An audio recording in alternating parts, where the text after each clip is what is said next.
Hi అండి, సంధ్యాస్ కిచెన్కి స్వాగతం. ఈరోజు రెసిపీ వచ్చేసి నేను ఇక్కడ ఒక హాఫ్ కొబ్బరి తీసుకున్నానండి. దీనితో సింపుల్గా ఈజీగా చేసుకునే కొబ్బరి పచ్చడి అయితే చేసుకుందాము. ముందుగా ఈ కొబ్బరిని చిన్న చిన్న ముక్కలుగా కట్ చేసుకుందాము. చూడండి, ఈ విధంగా చిన్నగా కట్ చేసుకొని పెట్టుకోవాలి. ఇప్పుడు స్టవ్ వెలిగించుకుందాము. ఇప్పుడు ప్యాన్ పెట్టుకున్న తర్వాత 1 టేబుల్ స్పూన్ పల్లీలు తీసుకొని దూరగా వేయించుకోవాలి.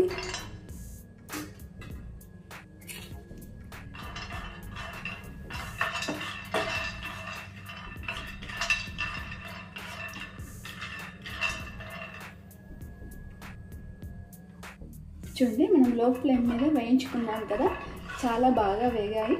ఇప్పుడు లోపల దాకా వేగుతాయి. ఇప్పుడు స్టవ్ ఆఫ్ చేసేసుకొని ఇది వేరే ఒక ప్లేట్లోకి తీసేసుకుందాము. ఇప్పుడు ఇందులో 1 టేబుల్ స్పూన్ వరకు ఆయిల్ వేసుకుందామండి.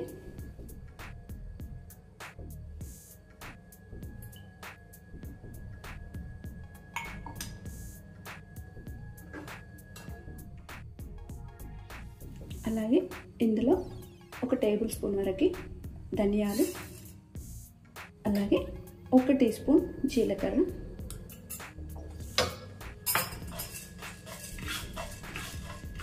ఇలా ఒక్కసారి కలిపేసుకోవాలి.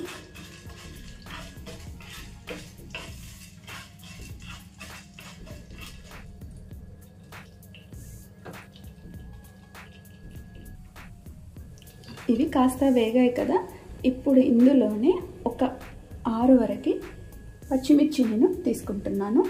ఇవి కడిగి తీసుకున్నవి. ఇప్పుడు వీటిని ఇలా కట్ చేసుకొని ఇందులో ఇరుచుకొని వేసుకుంటే సరిపోతుంది.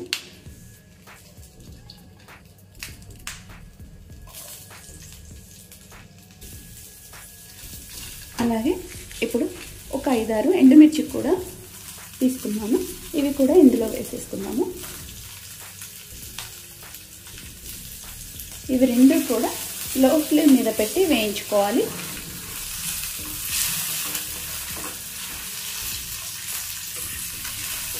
మనకు మిరపకాయలు అనేది కొంచెం కలర్ వచ్చే వరకు వేయించుకోవాలి.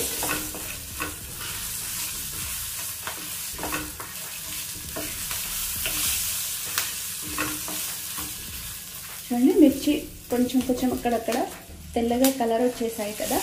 ఇప్పుడు ఇందులో మనం కట్ చేసి పెట్టుకున్న ఈ కొబ్బరి ముక్కలను కూడా వేసి వేయించుకున్నాము.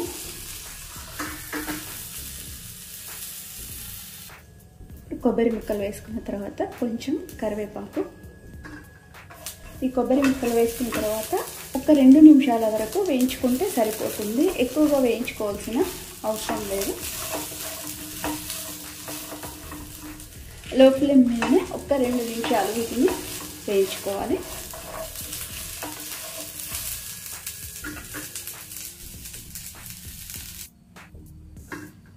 ఇలా 2 నిమిషాలు వేయించుకున్నాం కదా. ఇప్పుడు ఇందులోనే కొంచెం చింతపండు వేసుకుందాము. 1-2 రెమ్మల వరకు చింతపండు వేసుకోవాలి.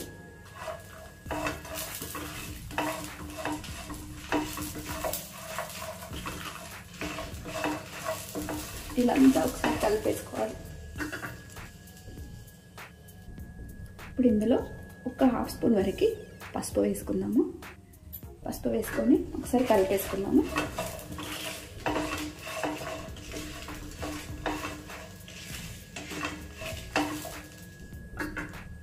ఇప్పుడు స్టవ్ ఆఫ్ చేసేసుకుందాము. స్టవ్ ఆఫ్ చేసుకున్న తర్వాత ఇవి పూర్తిగా చల్లబడాలండి. పూర్తిగా చల్లబడిన తర్వాత గ్రైండ్ చేసుకోవాలి. కొబ్బరి ఎక్కువగా వేయించుకోవాల్సిన అవసరం లేదు. కొంచెం కొబ్బరి అనేది పచ్చి వాసన పోయే వరకు 2 నిమిషాల వరకు వేయించుకుంటే సరిపోతుంది. ఇప్పుడు ఒక జార్ తీసుకొని ముందుగా మనం పల్లీలు వేయించి పెట్టేసుకున్నాం కదా, ఈ పల్లీలను వేసుకొని గ్రైండ్ చేసుకోవాలి. చూడండి, ఇప్పుడు ఇలా గ్రైండ్ చేసుకున్నాం కదా, ఇందులోనే మనం వేయించుకున్న ఈ కొబ్బరి కూడా వేసి గ్రైండ్ చేసుకోవాలి.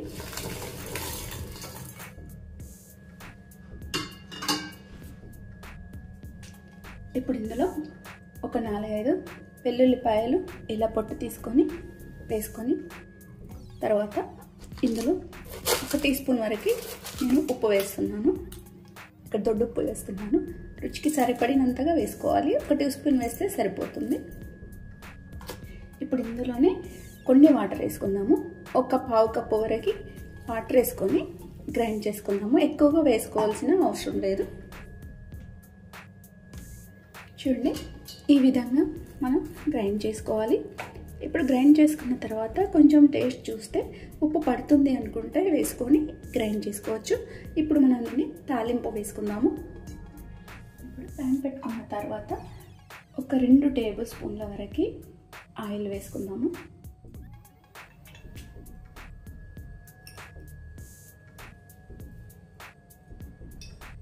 ఇప్పుడు ఆయిల్ కూడా వేడైపోయింది కదా, ఇందులో ఒక 1/2 స్పూన్ వరకు ఆవాలు వేసుకుందాము. అలాగే ఒక 1/2 టీ స్పూన్ జీలకర్ర కూడా వేసుకుందాము. ఇప్పుడు ఇందులో కొంచెం ఆవాలు మనకు చిటపటమన్న తర్వాత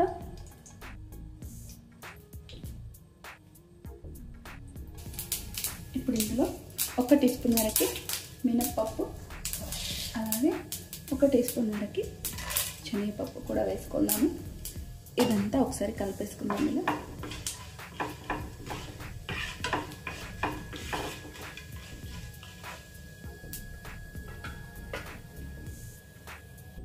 ఇప్పుడు పప్పులు కూడా కొంచెం బ్రౌన్ కలర్ వచ్చాయి కదా, ఇందులో ఒక 2-3 ఎండుమిర్చి వేసుకుందాం. అలాగే కొంచెం కరివేపాకు,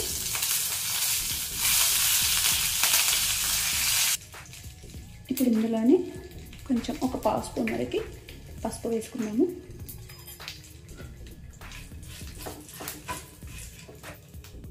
ఇప్పుడు మనం ముందుగా గ్రైండ్ చేసి పెట్టుకున్నాం ఈ కొబ్బరిని కూడా వేసేసుకోవాలి. స్టవ్ ఆఫ్ చేసేసుకోవాలండి.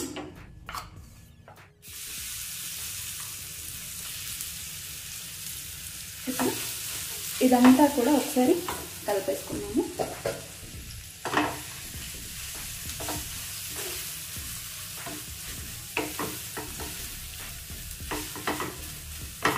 స్టవ్ ఆఫ్ చేసేసుకొని కొబ్బరి వేసుకొని ఇలా కలిపేసుకున్నామంటే మనకు కొబ్బరి పచ్చడి రెడీ అయిపోయిందండి. ఇప్పుడు ఒక బౌల్లోకి తీసేసుకుందాము.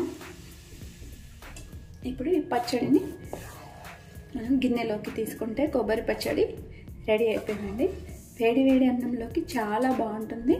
ఇప్పుడు మనకు నవరాత్రులు కదా, కొబ్బరి అయితే చాలా ఉంటుంది కాబట్టి ఈ విధంగా కొబ్బరి పచ్చడి అలాగే కొబ్బరితో చాలా రకాలుగా చేసుకోవచ్చు. చాలా సింపుల్గా అయ్యే ఈ పచ్చడి చాలా బాగుంటుంది.